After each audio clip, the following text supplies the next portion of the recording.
Alright guys, a quick one. Here, I'll detail how to reset network settings on iPhone. So if you want to reset your iPhone network settings back to default, then here's a quick video for you. So if at the end of this you found this helpful and informative, please don't forget to like and then subscribe. Now to reset network settings to default on your iPhone, all you need to do is go ahead and open the settings app, scroll down and click on general. Scroll down the general page, locate and click on transfer or reset iPhone.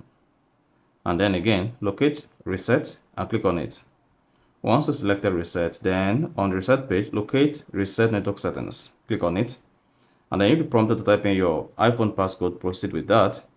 And now, finally, enter your iPhone screen passcode if you have the screen time set up. And there you go. You'll be prompted to reset your network settings. By doing this, this will delete all network settings and return them to factory default. Now to reset your network settings, just go ahead and click on reset network settings and then you're good to go.